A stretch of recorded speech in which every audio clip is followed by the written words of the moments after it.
First Contact Protocol Captain Zara Okafor pressed her palm against the cold viewport of Research Station Hermes, watching Jupiter's crimson storms swirl in their eternal dance. 3 years commanding this deep space monitoring outpost had taught her to find beauty in the void, but tonight something felt different. The silence between stars seemed heavier, pregnant with unspoken warnings. "Captain, you need to see this." Lieutenant Marcus Webb's voice cracked across the bridge's speakers, unusual urgency bleeding through his typically calm Australian drawl. Zara drifted through the zero-gravity corridors toward the communications array, her magnetic boots clicking against the metal flooring. The station hummed with quiet efficiency, a testament to humanity's reach into the outer solar system. What had started as a simple deep space monitoring facility had evolved into Earth's most advanced early warning system, though no one expected they'd ever need it for anything beyond asteroid tracking. In the comm center, Marcus hunched over his console, headphones pressed tight against his ears. Beside him, Dr. Kenji Nakamura manipulated holographic displays showing wave patterns that looked wrong, too organized, too purposeful.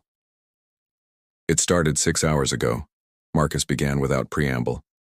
"Low-frequency transmission from beyond the Kuiper belt. I initially classified it as pulsar interference, but the pattern's too complex, too intelligent." Kenji looked up from his xenobiological analysis protocols, his usually steady hands trembling slightly. "Captain, I've run this through every natural phenomenon database we have. This isn't cosmic radiation or stellar collapse. Something, is transmitting directly at our solar system." Zara felt ice crystallize in her veins. Humanity had dreamed of first contact for centuries, but every simulation, every protocol assumed peaceful intent. The data scrolling across the screen suggested otherwise. "Can we decode it?" she asked.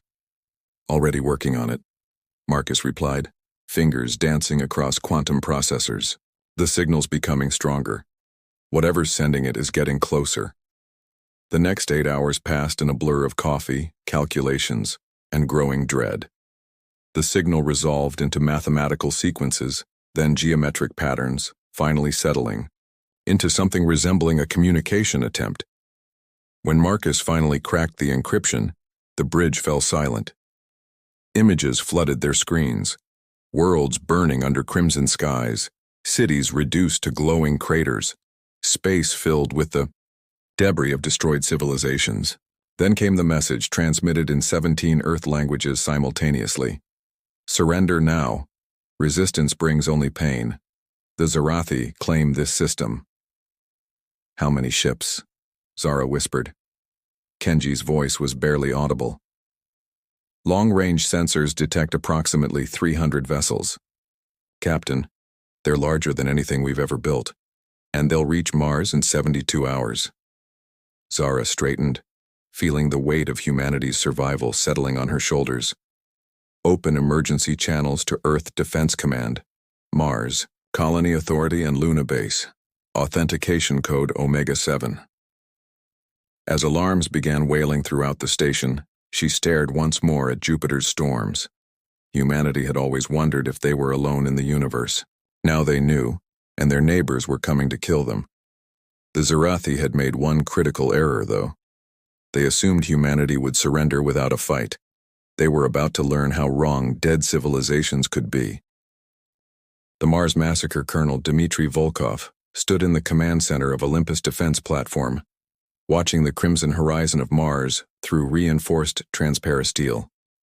72 hours had passed since the Hermes station warning, and now dark shapes blotted out familiar constellations. The Zarathi fleet hung in space like metallic locusts, their ships pulsing with an eerie bioluminescence that made his skin crawl. "Incoming transmission from the lead vessel," reported Captain Nyla Osi from her fighter cockpit, her Ghanaian accent steady despite the circumstances. She commanded Raptor Squadron, Mars's elite defense wing, though elite felt inadequate, against the massive alien dreadnoughts approaching their world. "Put it through," Dmitry ordered, his Russian accent thickened by tension. The holographic display flickered to life, revealing a creature that defied earthly comparison. The Zarathi commander stood 12 feet tall, its segmented carapace gleaming like black pearl. Multiple arms ended in razor-sharp appendages while compound eyes reflected the light of distant stars. When it spoke, the translator rendered its clicking, chittering language into cold mechanical English. Primitive defenders of the Fourth World, you have witnessed our power. Your resistance is pointless. Surrender your colonies and orbital platforms. Your species will serve as biological material for our expansion.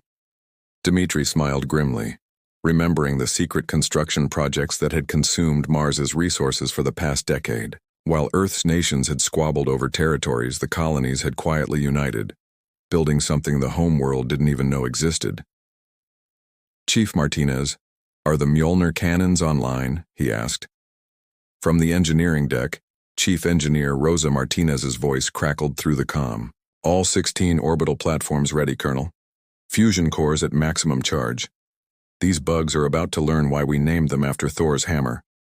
The Zarathi commander's compound eyes glittered with what might have been amusement.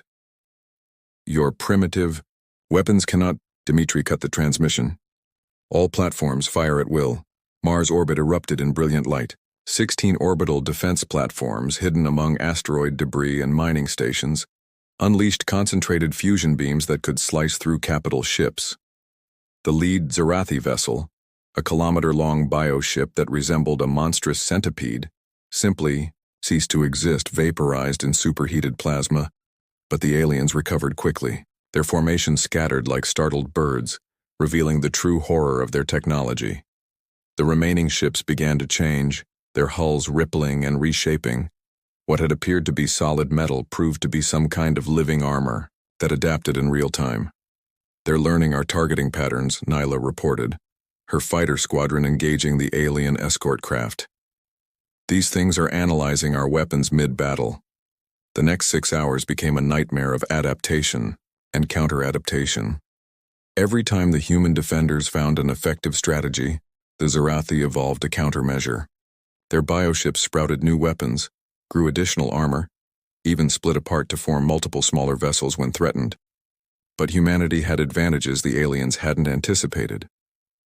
Rosa's engineering crews had studied every piece of alien technology recovered from deep space over the past century. The Mjolnir cannons began cycling through different energy frequencies, keeping the adaptive armor from fully adjusting. Nyla led her squadron in desperate hit-and-run attacks, using Mars' 2 moons as cover.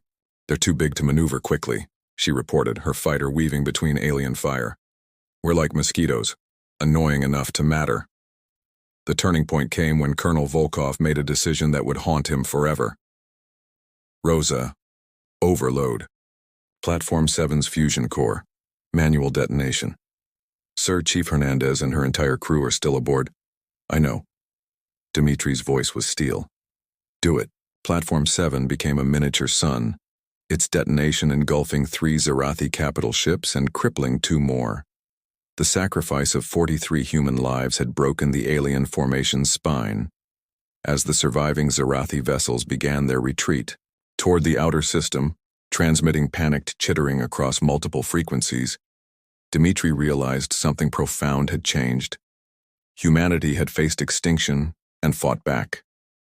They'd blooded an enemy that had conquered countless worlds. The colonies were no longer just humanity's frontier outposts. They'd become its sword and shield, forged in the fire of desperate battle above a red world that would never be the same. The Counter-Strike Admiral Kwame Asante stood on the bridge of the UES Endeavour, humanity's first interstellar warship cobbled together from salvaged Zarathi technology and human ingenuity. 6 months had passed since the Mars victory, and now, they pursued the retreating alien fleet through the void between stars. What had begun as humanity's darkest hour had transformed into something unprecedented, a united Earth leading its first military expedition beyond the solar system. Transition to normal space in 30 seconds, announced Major Yuki Tanaka from the navigation station. The Japanese officer had volunteered for the suicide mission to board a damaged Zarathi vessel during the Mars battle, bringing back the quantum drive technology that made this pursuit possible. Dr. Amara Hassan hunched over her xenotechnology console, neural interface cables snaking from her skull into the hybrid human-alien computer systems. The Sudanese scientist had spent months learning to communicate with captured Zarathi biocomputers, a process that had nearly driven her insane.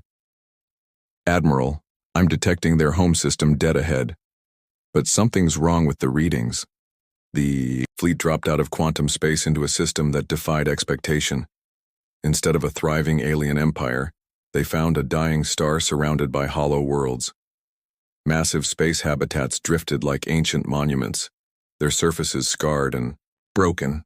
The Zarathi homeworld itself was a patchwork of artificial continents held together by gravitational anchors, clearly constructed from the remains of other planets. "My God," whispered Kwame, his Ghanaian accent thick with awe and horror. "They're refugees." Through the bio-interface, Amara's consciousness touched the alien networks scattered throughout the system. Fragments of Zarathi memory flooded her mind. Images of their original world consumed by a dying star. Desperate generations cannibalizing other civilizations to build new homes. An entire species trapped in an endless cycle of expansion and conquest because they'd forgotten how to live without taking from others. "Admiral," Amara said, her voice strained from the mental connection. "They never wanted to conquer us. They're dying. Their biotechnology requires constant genetic material from other species to survive. Every world they've attacked was because they had no choice." The tactical display showed the remnants of the Zarathi fleet limping toward their homeworld, damaged ships barely maintaining orbit. Many vessels were already breaking apart, their living hulls finally succumbing to damage sustained at Mars. "Major," Tanaka looked up from her sensors. "Sir, we could finish them. Our weapons are more than sufficient to destroy their remaining infrastructure. End the threat permanently." Kwame stared at the broken alien civilization spread before them. Humanity had followed these creatures across the galaxy seeking vengeance, only to discover they were fighting the last members of a species that had lost its way among the stars. "Dr. Hassan, can their technology be adapted for peaceful purposes? Could they survive without harvesting other worlds?" Amara's eyes rolled back as she dove deeper into the alien networks. Minutes passed like hours. Finally, she gasped and disconnected from the interface. Yes, their bioengineering could revolutionize medicine, agriculture, even terraforming. But they'd need to abandon their current social structure entirely. Become something new. The bridge fell silent except for the hum of hybrid machinery. Through the viewports they could see Zarathi vessels slowly approaching, but these ships transmitted no hostile intent. Instead, they broadcast the same mathematical sequences that had first announced their arrival at Earth. But now the patterns spoke of desperation, not conquest. Kwame made the decision that would define humanity's role among the stars. Open a channel to the Zarathi leadership, all frequencies. When the insectoid faces appeared on screen, their compound eyes dimmed with exhaustion and defeat, Kwame spoke with the authority of his entire species behind him. "We came here for war. We found tragedy instead. Humanity offers a different path. Work with us.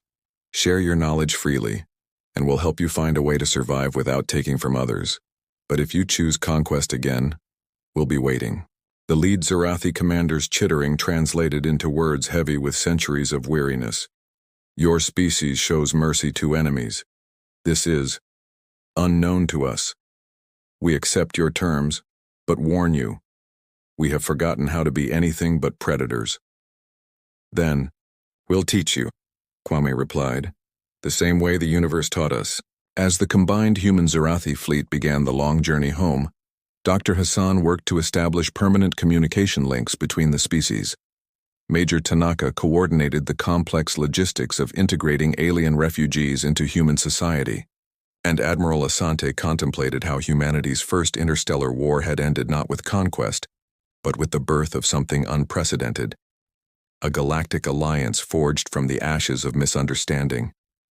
The stars no longer seemed cold and empty, they were full of possibilities.